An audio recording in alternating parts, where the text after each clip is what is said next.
Warriors Unite!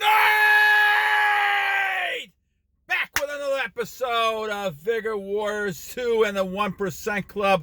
Hope you guys are doing well this evening. Hope you guys are continuing on your conquest of yourself and everything else around you under God's purposes. Welcome, welcome, welcome. I hope you guys are doing well this evening. We're going to talk about a topic that Simulator Games and Suman Yodov have asked about and talked about, and that's how to overcome edging and stop releasing and relapsing again. We'll talk about that in a second. I got a couple shout outs. Let's do that first. Mark Anthony, thank you, my friend, for your comment. HVD4, thank you, 14 months. Keep it up, my friend. Capital T, Jeremiah 4469, thank you. Jadaa Fresh, thank you as always. Tony, well over 230 days. It's different for each person. You're exactly right. I agree. Thank you, Tony. Chris, thank you. Indonesia subtitles. I'm gonna try. I thought I changed things to subtitles. I'll check that. 30 days. Keep going. Constantine 88. 14 days. Keep going, my friend. Red pill on steroids. Great things happen under retention. We'll do the topic on that one soon. John Jennings, thank you. King Uche, good transitions. Good, continue to keep transmuting. Great. TKO 61, stay 16. Feel like you're in the 30s. That's great. That's wonderful. Keep it up, my friend. Nicolos, thank you. Got to put the work in. Absolutely right. And GLRYB2GD, day 18. Congratulations, guys. Great job. Keep up the good work. And we'll talk about that. I think Mark Anthony had one on texting and SR. We'll talk about that a little bit later in another video. But let's go ahead and talk about our topic at 2 minutes and 3 seconds. We're talking about how to overcome edging and stop releasing again. All right, so let's talk about this a little bit. So obviously the thought pattern is this, that you never want to get in a situation where you're releasing again and you have to kind of stop going to that old pattern of behavior that's caused all the problems. Let's go back to square one for a second and examine why warriors were in this position. Well, this society has emphasized releasing all the time. We're in the state where all you got to do is turn the internet on. You'll see pictures of half-naked women. You'll see pictures of women who are showing some of their parts of their body. And men are visually oriented to react to that. And so it's biological that we have that. Women, on the other hand, they will see a good-looking man, and why you're attracted is because they see the energy in you. Men sometimes see the energy, but they also see the physical nature of women. And this is what the alluring part is. Yes, an attractive man can be alluring, but not in the same way. Females are attracted by strength, security, physical prowess, but only because it's a focus on a security and those type of things. And so women tend to look at men differently. That's why women are not affected by images and that whole area that we talk about with those type of movies and everything. They're not affected as much. Yes, there's women who have problems with it, but not to the level that men are. So we have a struggle because it's all over the place. It's a big business, and so what ends up happening is that we get caught into that. So the answer to that is obviously retaining your energy. The answer to that is basically going to a point in your mind and your body that you're not focusing on this activity. And whether it's watching pictures and releasing, on a bed sheet or wherever you're doing it, or whether it's basically intercourse with someone and you're actually releasing to them just for the sake of having pure pleasure. Those type of things will, in the society, have been reinforced as being manly or being a strong man. All you gotta do is look back at all the people who were playboys, people like this who are players, and you can see where people get influenced by this because they're basically focusing on that this is a great trait for men, when in fact it's the opposite in my opinion. But it took me many, many years, and I'm 62 years old, so it took me many, many years to get to the point to realize that I made a huge mistake in believing what this matrix that we have in life has given to us. And the whole idea then is looking at the idea that you should not be releasing only under procreation. And in fact, you don't need to release. You can actually have intercourse without doing that. Now, how do you do that? Well, certainly it takes a lot of self-control to be able to get excited, get aroused without actually releasing. It does take time. You can do it. You can practice. There's lots of exercises that are out there to do that. But the thing you really kind of want to focus on is this idea of trying to control that nature. You're controlling yourself to the point where you're learning self-control. All the benefits that Red Pill mentioned, other people mentioned, come really from the idea of controlling yourself. You control yourself with this behavior, this retention. Now you can go to other behaviors to control yourself.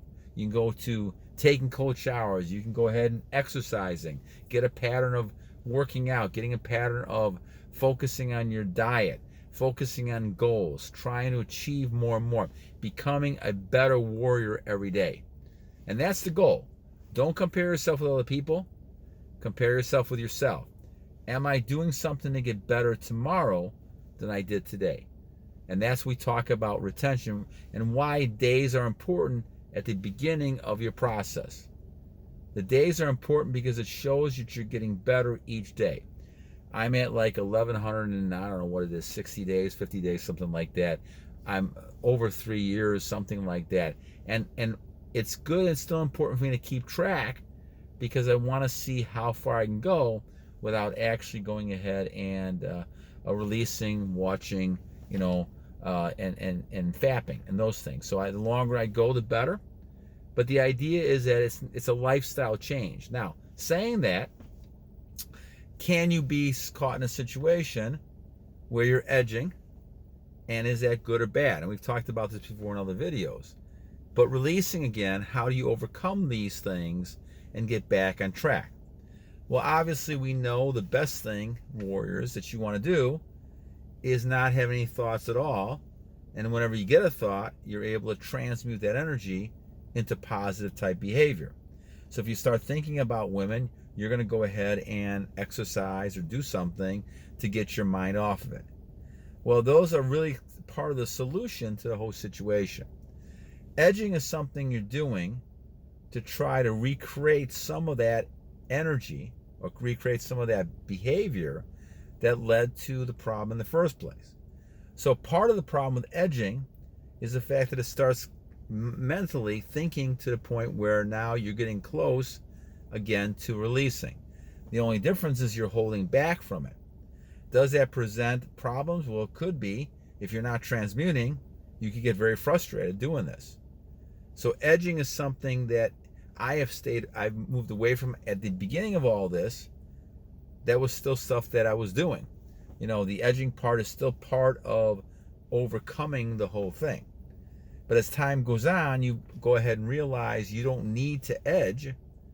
You're basically going to just go ahead and learn to transmute. Now, are there times that you're not going to be able to control, and basically you see some picture, you see a woman, and you're going to get excited. Those things happen. They happen to all of us. But now the question is, what do you do with that? So instead of edging, you've got to find yourself things that are going to transmute that energy. And I've kind of showed examples before. You got Kelder's example of holding the hips, breathing in and breathing out. The sixth exercise that he's focusing on. I have the method of holding one nose, breathing in on one side, transferring it over, breathing out. And all of a sudden now you're focusing on getting your mind away from that image, that behavior, and you're doing it. Now, if you're actually having intercourse, obviously you have to program your mind to actually be able to provide, comfort to your wife. but you also have to make sure you're trying to keep in scope of not letting the energy out, unless, of course, you want to have children and procreate and things like that.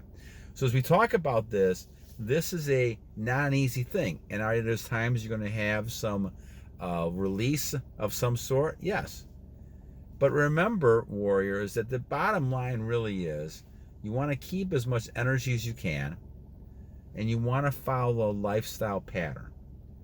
Do we make mistakes? Yes, we all make mistakes. Monk mode is not easy for me. That's my Achilles heel right now. I'm working on monk mode. I'm getting better at certain times, but I'm not in a long streak with monk mode. You might have an issue more with just the actual releasing or the pictures. We all have different parts that we're dealing with. The key is to recognize and commit to the process. If you're committing to the process of learning how to control yourself, it took me 59 years. To you, it may take 25 years. And kudos and God bless you guys. The bottom line, guys, is some point in your life to become a true high-value man, you have to learn the art of self-control. Brahmacharya, Sophism, celibacy, you might call it lots of different things. But somehow you have to learn the art of self-control. You do that, then you're transmuting that energy that you would be given to someone else, and you're trying to make yourself better. And as a result of that, you become a stronger human being, and now you can serve God's purposes better. God wants you to be that strong human being. God wants you to be that strong male. God wants you to be that man that dominates in conquest. All you got to do is look at several of the stories in the Bible. It talks about it all the time. Kings and people who are in charge of things.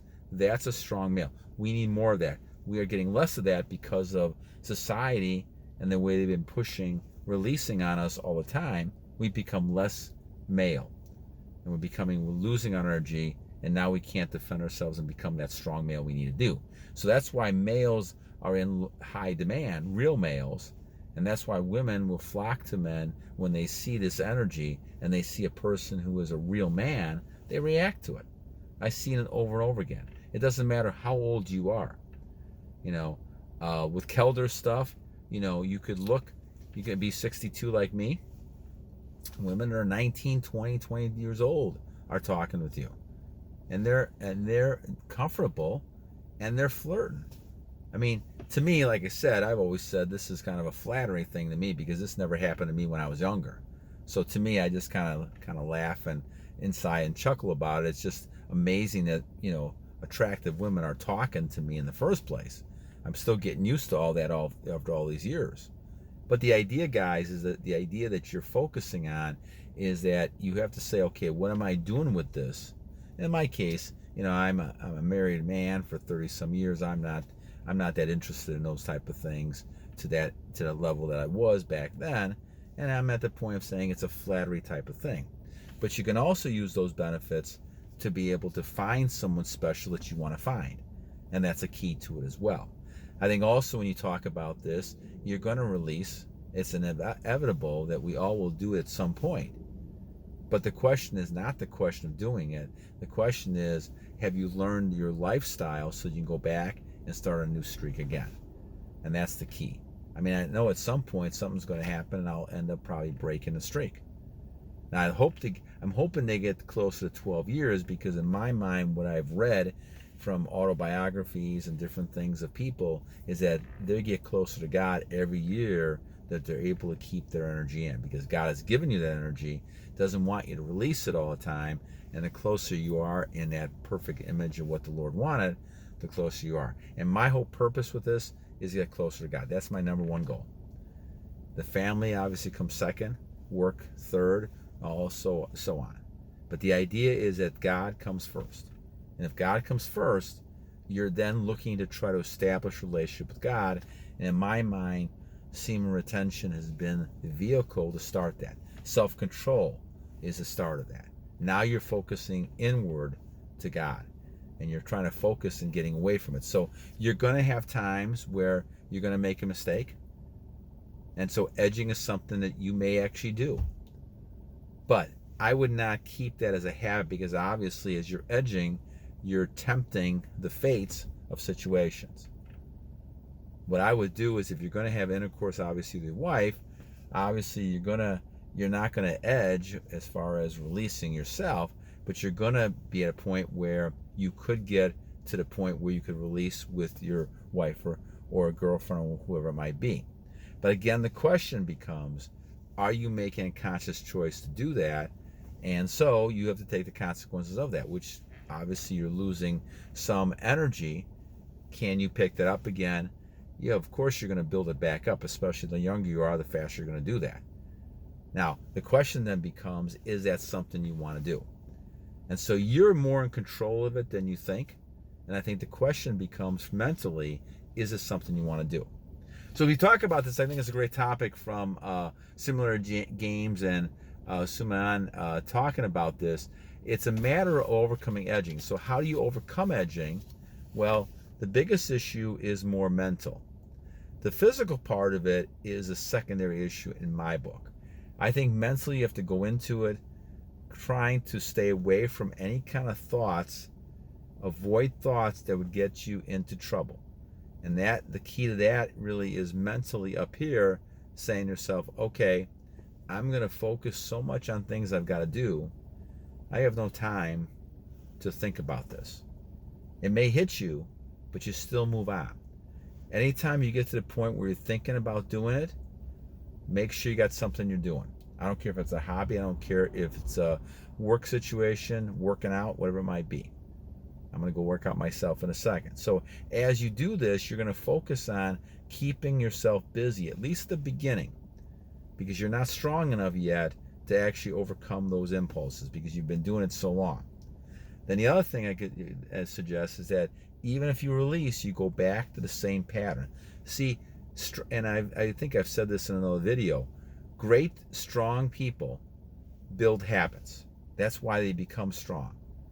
And they become so strong that they can't change those habits, and they shouldn't change those habits because those are the habits that are making them successful. So they get up in the morning, like for instance, in my case, I've done this now for 3 years, getting up in the morning. I walk the dog, get some exercise right away at 5 in the morning. Then at 5:30, I take a cold shower. Also something I've been doing for the last 3 years now. Then I sit there and I'll do Kedler's exercises. Tuesday, Thursday, I will weight lift, and Monday, Wednesday, Friday, I'll do some stretching, things like that. Then I eat. I try to keep calories under about 800 calories in the morning, and then I go to work. And then at some point later on in the day, I'll come back, and when I get a chance and everything is done, I go back and do a treadmill 9-10 o'clock at night for an hour. Right now at this point, I'm on level 12 walking with 3.9, and so I'm exerting 740 some calories, something like that. Hopefully I'll get to 1,000 if I can start building it up more. But the point being is that you really want to have a pattern of behavior. This is going to allow you to stop the edging, and then once you stop the edging for a week, now you build a habit. And again, you're building a habit of having what you're doing day by day. And because of that, you're focusing so much on the habit, your mind's not focusing on going and releasing. And so the more days you build up, it takes 21 days, most people say, to build a habit. Once you do that, now you're not going to go back to that, unless you put yourself in that position. And so you got to be very careful. The longer you're away from edging, the longer you're away from releasing, the more it's going to be harder to go back to it, just like anything else. So great topic. I enjoy talking about this. I think it's a huge issue. I had a huge issue for 47 years. I could not control it. So I probably is the last one to talk about this. I can tell you my success over the last 3 years, but 47 years, 47 minus 3 is not good. But I will say that with all those errors I made, I learned a lot. And I'm at the point now where I can give you some positive suggestions, at least for the last 3 years, of trying to overcome edging. And really the biggest issue, warriors, is you have to get preoccupied. You got to have some goals. Boredom creates the problems. If you're bored, there's a good chance you're going to turn on that internet, turn on that phone, turn on a TV set, and watch images. But if you're preoccupied every minute of the day, until you fall asleep for at least a week, 2 weeks, 3 weeks. Now you build a habit, and now there's less of a chance it's going to come back and get you. All right, my friends. Well, anyway, great topic. Thank you for Simulator Games. I appreciate it. Suman, thank you, my friend. And as always, I leave you with 2 things. First, every day is a new day to a great warrior. And second, my friends, don't forget to continue to battle